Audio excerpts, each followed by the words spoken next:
Welcome to BNEWS Weekly. I'm Phil Gallagher along with BNEWS Director Rich Hosford, BNEWS reporters Tad Stefanak and Robert Paris, Peter Brown with the weather, Gretchen Carey with the community calendar, and Liz Gillespie with sports. Thank you for joining us.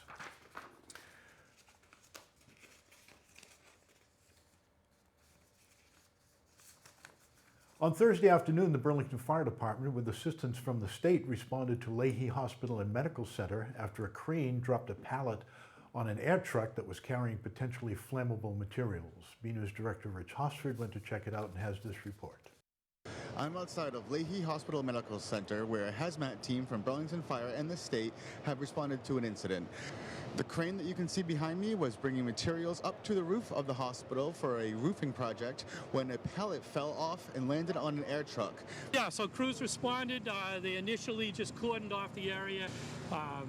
They interviewed the air gas driver to try to determine what type of product he had on the truck.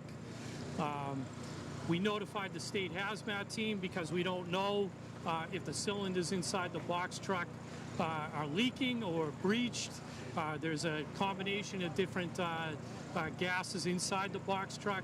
So we want to play it safe, evacuate the area, notify the state hazmat team. They're on scene now.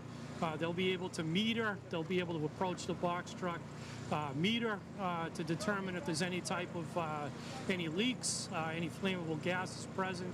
And then hopefully we'll be able to just offload the materials that are not damaged into another air gas box truck, and hopefully we'll be on our way. Fortunately, no one was injured in the incident. Luckily, the air gas driver was approximately 10 feet behind the truck, so he was not injured. There was another driver of another truck that was close by, but he moved on his way as soon as he knew there was a problem. Chief Patterson explained what they think might have happened to cause the pallet to fall. We believe that the wind may have caused the load to shift on the pallet as it was approaching the roof level, causing it to shift and drop on top of the truck. From Lahey Hospital and Medical Center, I'm BNews Director Rich Hosford. The Burlington Department of Public Works is alerting residents that recent testing of a potentially harmful chemical found in the town's drinking water is above the new level allowed by the state. As a result of a new state drinking water standard, the town of Burlington has completed testing for a family of chemical compounds known as PFAS. The results indicate the presence of PFAS in a concentration above the new standard, and the town is taking immediate action to address these results. According to the DPW, recent testing of the Vinebrook and Mill Pond treatment plants detected the substance at levels of approximately 40 parts per trillion. 40 parts per trillion. Recently, the Massachusetts Department of Environmental Protection issued a new regulation setting the drinking water standard for PFAS at 20 parts per trillion. The state set its own standards because these compounds are not regulated by the U.S. Environmental Protection Agency. Currently, EPA has an advisory level for two specific PFAS compounds of 70 parts per trillion. The release says the DPW is constructing a plan of action to reduce the amount of PFAS in the town drinking water, including opening a connection with Lexington to provide water from MWRA to reduce demand on Burlington sources.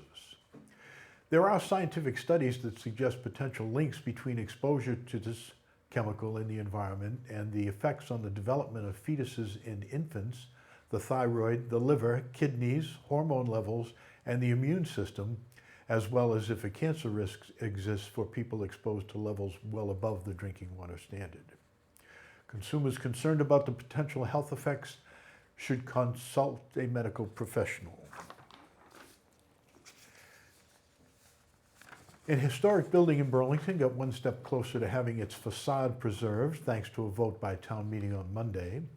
The town's legislative body voted with more than the necessary two-thirds majority to change the Northwest Park Planned Development District zoning provisions to allow residential units at 10 Network Drive, the site of the Kent Cottage.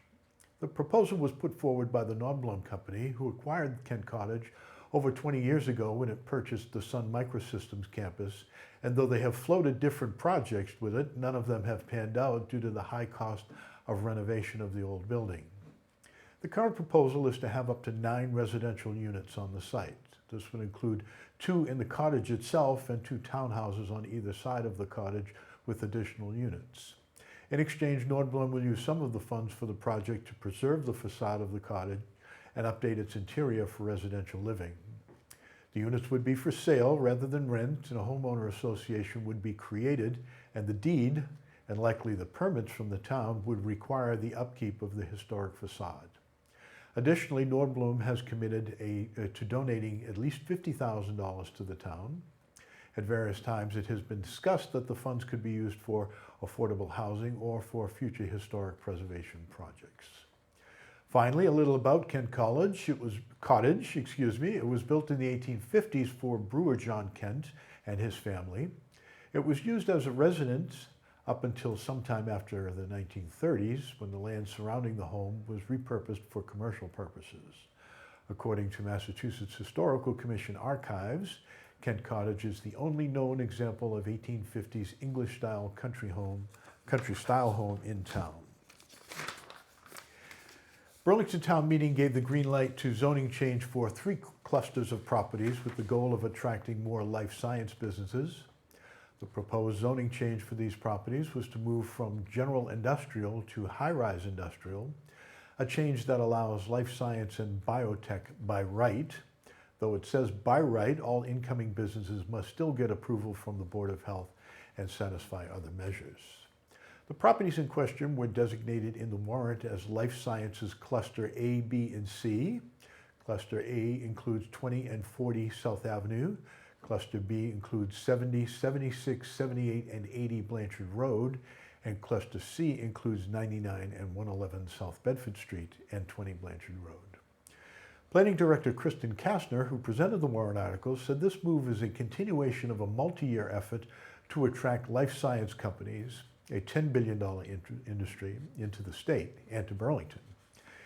Kastner said the idea behind the zoning is to create sections of town that will appeal to life science companies by making the process of moving into Burlington easier.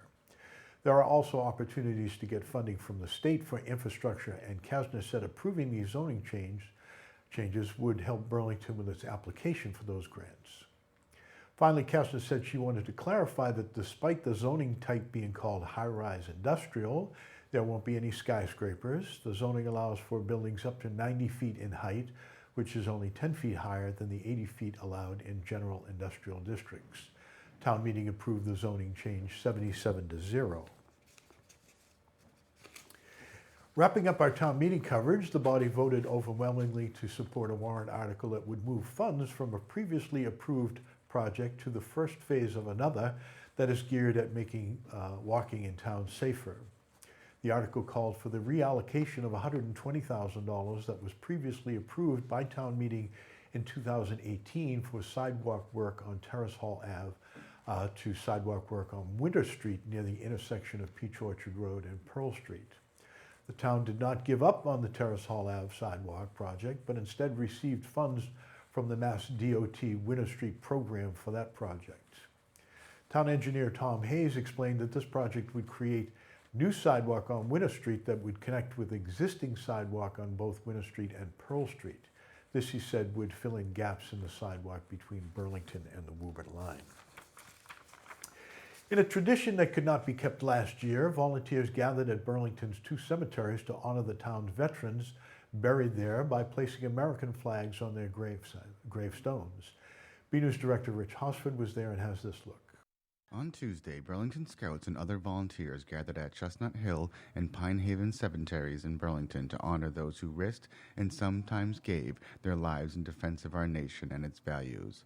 They were placing American flags on the graves of all the veterans buried here in Burlington in preparation for the town's upcoming Memorial Day ceremony.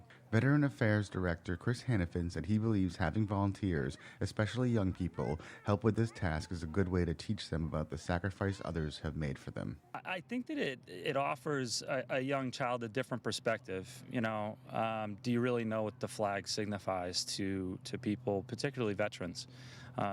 And so when you give them that opportunity to look at a name on a marker, a grave marker, I did it this afternoon with my son, and I tried to point out, a few like Paul McGinnis, who was a 21-year-old that died in Vietnam. That flag was put over his casket and folded up and handed to his family as the last token of gratitude for a grateful nation of their service. And I think that's being lost nowadays within the conversations of what the flag actually stands for. I think it stands for unity. I think it stands for diversity. I think it stands for the freedoms that we kind of take for granted here. While the flag placement normally brings out a good number of volunteers, this year there were more participants than usual, getting the job done in record time. Yeah, I'm looking at my watch now, and it's under 30 minutes, at least for Chestnut Hill. Pine Haven's almost done right now. I think we didn't have volunteers due to the pandemic last year, and so I think maybe some people missed that, and so they made a conscious effort to be here today, and we really appreciate all the volunteers that helped out to make it a record time.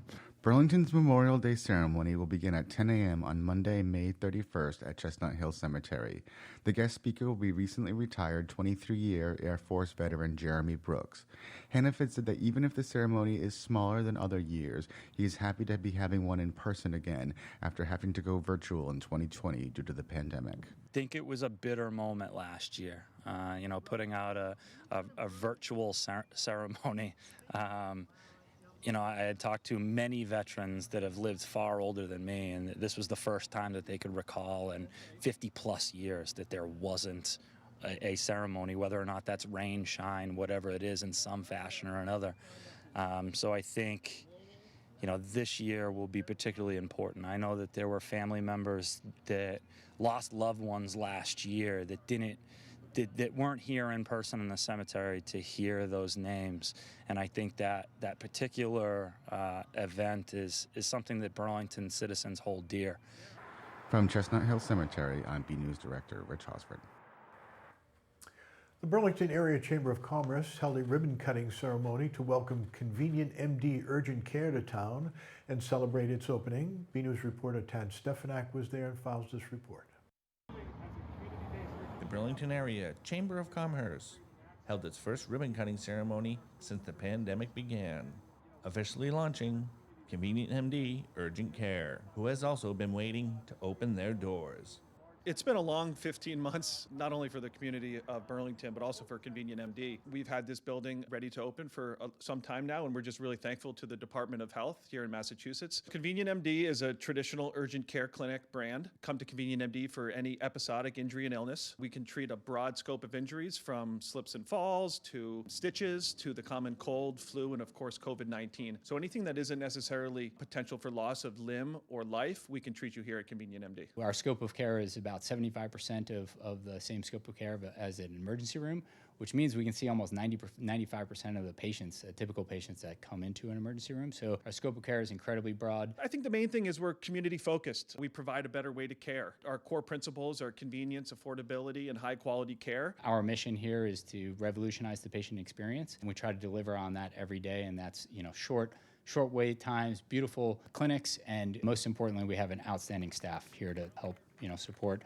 our community and their health needs. We're incredibly excited to be in Burlington. The reception from the community as well as the Burlington Area Chamber of Commerce has been exceptional. And we're just really eager to roll up our sleeves and help support the town of Burlington and the neighboring communities. 1, 2, 3.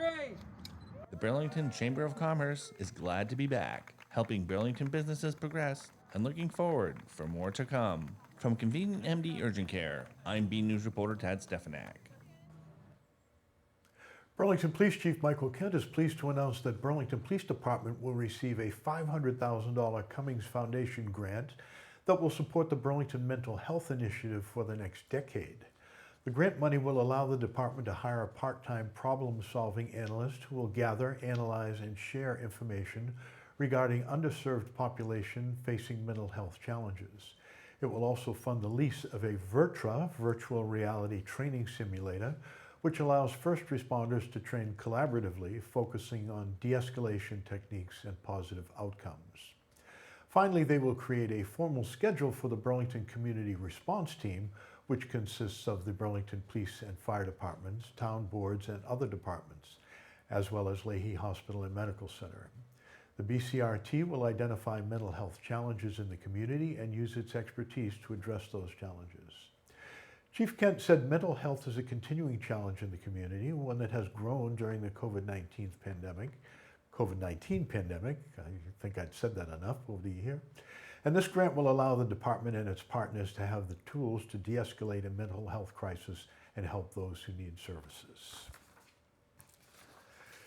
In the latest of our Society and Community segment, Lahey Hospital and Medical Center psychiatric nurse practitioner Erica Savino-Moffat talks about the mental impact of physical distancing, mask wearing, and isolation for over a year, and the anxiety some now feel as life starts hopefully getting back to normal.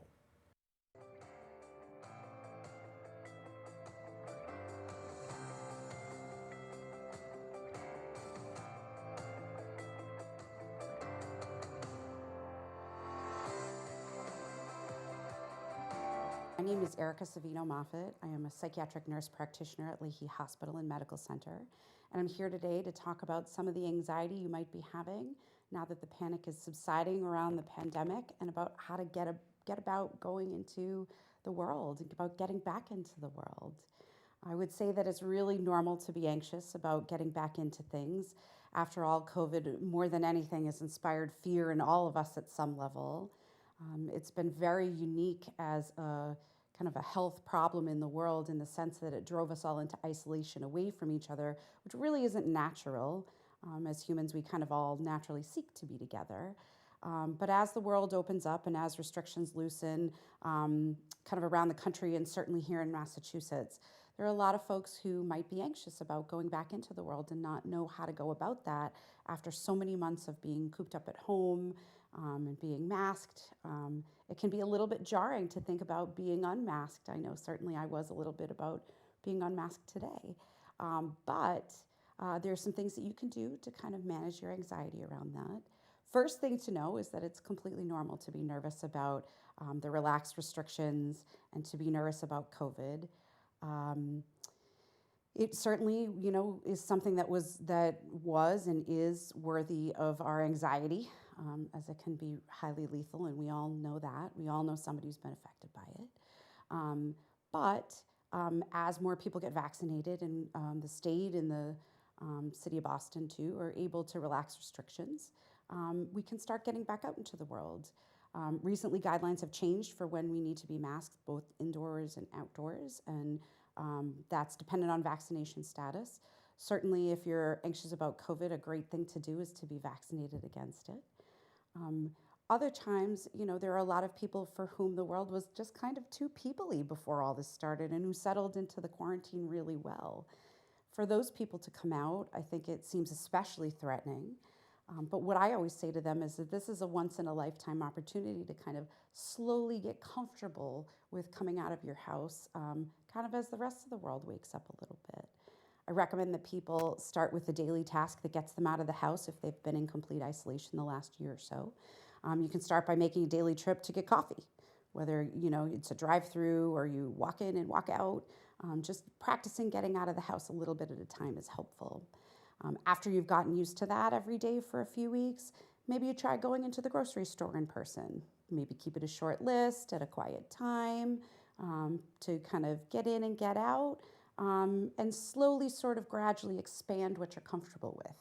If you're somebody who really likes dining out, then outdoor dining can be a great option for you, and that you gradually work your way up until maybe you're comfortable with indoor dining.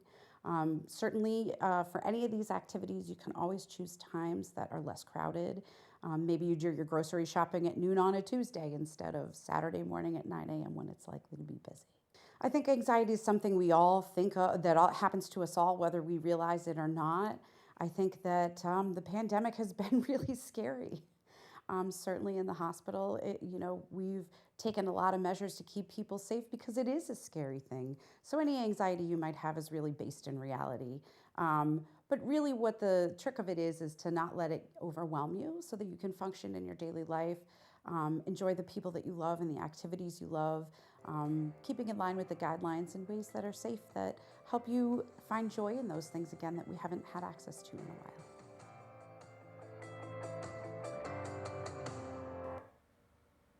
This past week was full of action in the spring sports season. For all the latest, we go to BNEWS sports reporter Liz Gillespie for this week's sports report. Hey everyone, I'm Liz Gillespie and this is your weekly sports report. It was a busy week for spring sports and we have the scoop on how everyone's doing. Girls tennis had a home meet against Wakefield on Tuesday, May 18th at Rahanis. Let's check out those highlights. Girls tennis had a home match against the Wakefield Warriors on Tuesday, May 18th at Rahanis Park. On the first court was the first singles matchup of Liz Gillespie versus Annie King. At the beginning of the first set, the girls went back and forth, reaching a score of 2-2, until Gillespie was able to take the lead and end the set with a score of 6-3. Gillespie continued to dominate throughout the second set and finished off the set at 6-0. The final score for first singles was 6-3, 6-0. Other match winners include Casey Pastizzi at second singles with a 6-0, 6-0 score. Annabelle Willie and Sam Matai at first doubles finished with 7-6, 6-4, and second doubles, Shannon Joyce, Valerie Kin won with a tight score of 6-7, 6-4, and a tiebreaker of 11-9. The overall match score was 4-1 Burlington. The Red Devils moved to 5-0 on the season and will face the Warriors again in Wakefield on Friday, May 21st. Boys tennis headed to Wakefield on Monday, May 17th against the Warriors, where they won with a score of 3-2. They then had a home meet against the Warriors again on Thursday, May 20th, where they won with a 4-1 victory. The team improves to 4-2 on the season and will face the Melrose Red Raiders on Tuesday, May 25th at Rahanis. Both outdoor track teams had a home meet against the Wakefield Warriors on Tuesday, May 18th at Varsity Field. The girls defeated their opponent with a 73-63 win. The boys finished with a 96-40 win. The girls moved to 2-1, while the boys are 3-0. Both teams will head to Melrose to face the Red Raiders on Tuesday, May 25th. Girls lacrosse headed to Stoneham to take on the Spartans on Saturday, May 15th. The girls continue the season strong as they blew out their opponent with a 14-2 score.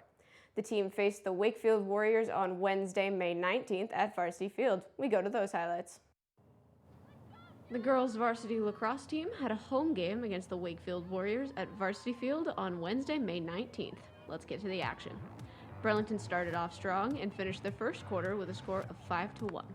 By the half, Burlington continued to dominate as they scored 6 more goals, while Wakefield only scored 1.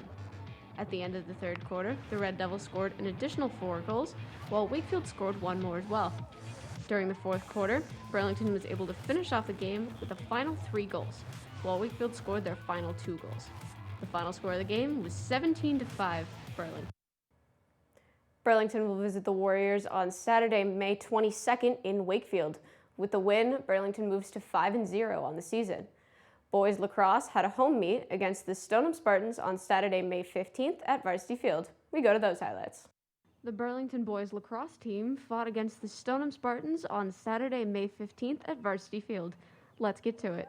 In the first quarter, Burlington was able to score 6 goals against the Spartans, while Stoneham was able to get on the board with just 1 goal. By the end of the second quarter, Burlington managed to score another 7 goals. The score at the half was 13-1 Red Devils. In the third quarter, the Red Devils only scored another 2 goals, while Stoneham earned 1 more goal.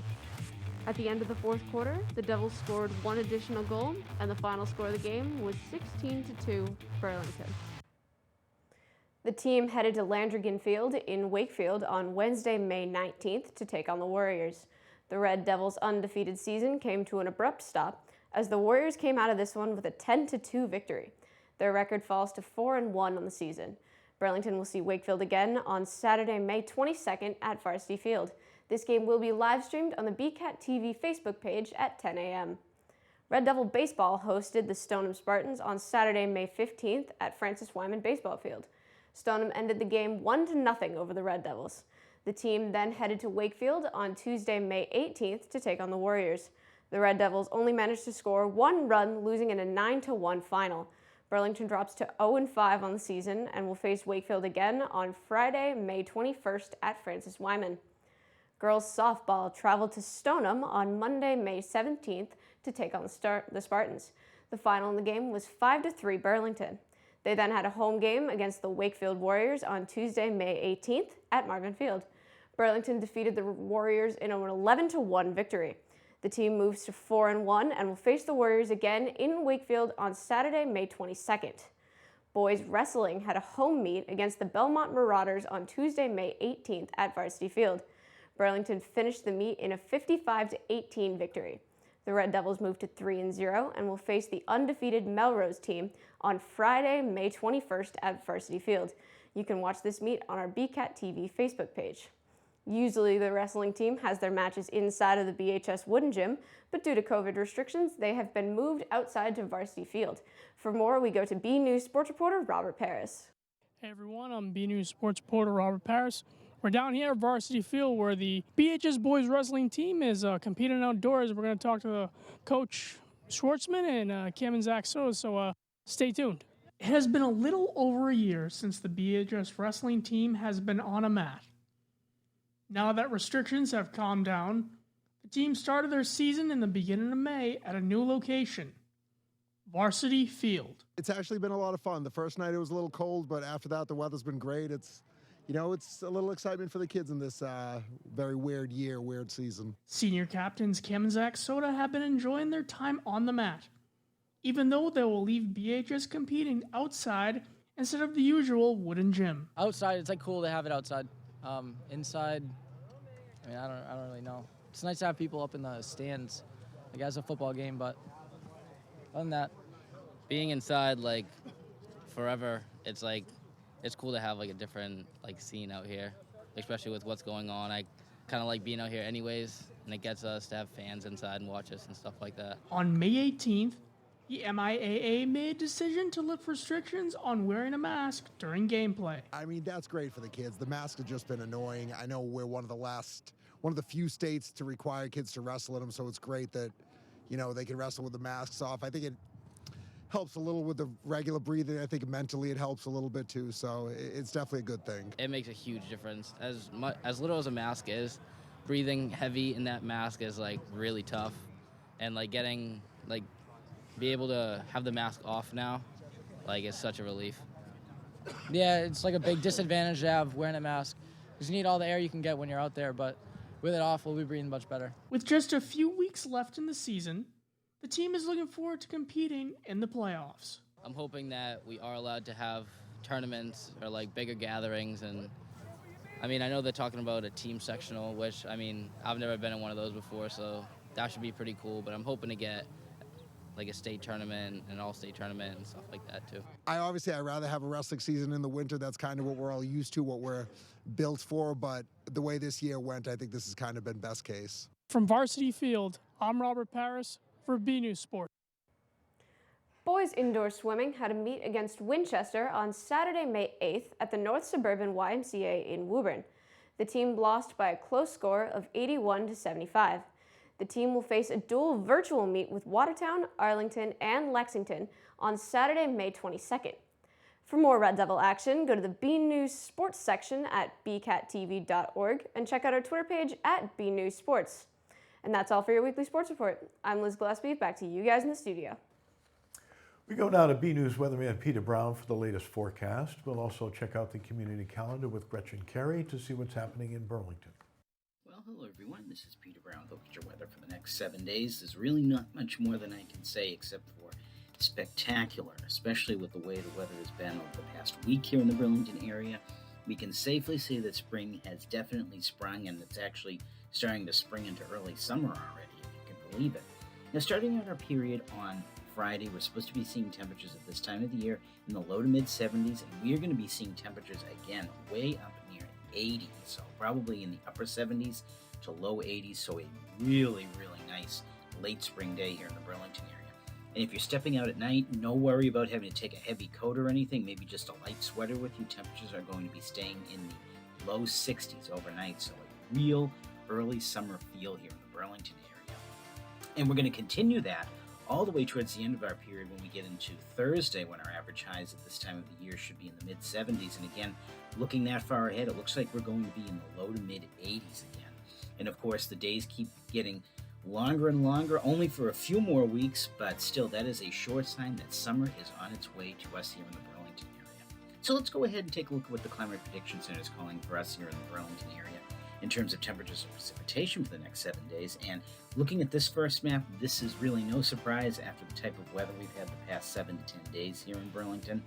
Most of the eastern United States is going to be seeing chances of average or actually very good chances of above average temperatures, and we are definitely going to be no exception to that rule here in southern New England.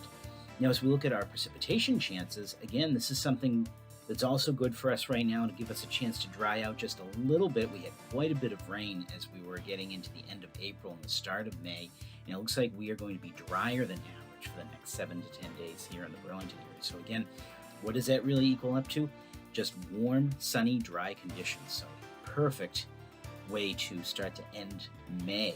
Now, as we go ahead, let's take a look at those 7 days of weather coming up. And really, I can't say anything much more about this forecast. It pretty much speaks for itself. I'm going to see the chance of maybe some scattered thunderstorms over the weekend, and then as we get towards the end of the period, as well as a more significant rainmaker might be making its way in here. That's not positive right now, but hopefully that won't dampen our spirits around here too much. And again, starting out on Friday, temperatures in the 80s, and Saturday back up into the low 80s, maybe even if the sun comes out a little bit more in the mid 80s. And you're going to actually be noticing a little bit of an increase in the humidity around you. So that is definitely a sign of the times. Now, we're going to cool it down a little bit as we get into the Monday time frame to start out your work week, but very pleasant out there in the low to mid 70s, bright sunshine. Then we're going to start really warming it up, especially as we get into the Tuesday and Wednesday time. Looks like we're going to be seeing temperatures up in the mid 80s and maybe even a little bit warmer than that. And again, rounding out our period on Thursday, again, you're going to see those chances of showers and thunderstorms as a cold front approaches. But again, temperatures maintaining their really warm selves in the low 80s. So everyone, get out there, enjoy the weather, and have a great week.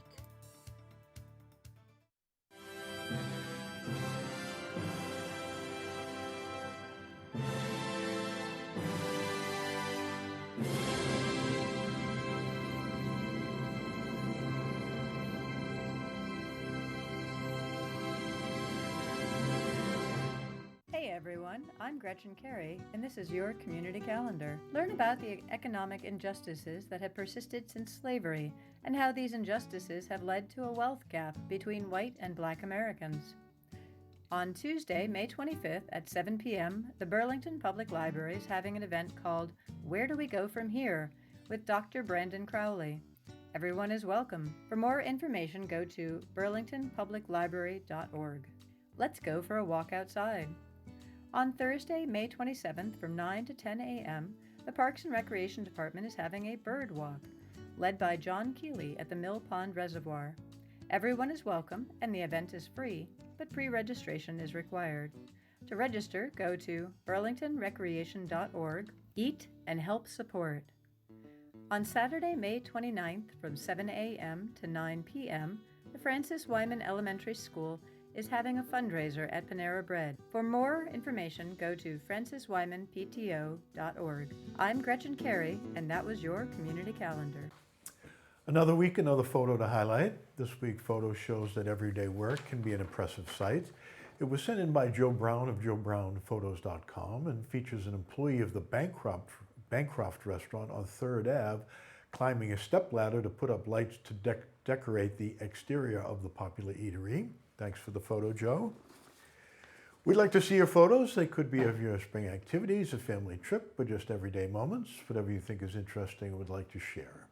Email your photos to bcat@bcattv.org with the subject line Photo of the Week. And that's it from the news desk here at BNEWS Weekly. I'm Phil Gallagher, for Rich Hosford, Tad Stefanak, Robert Paris, Liz Gillespie, Peter Brown, and Gretchen Carey. Thank you for joining us.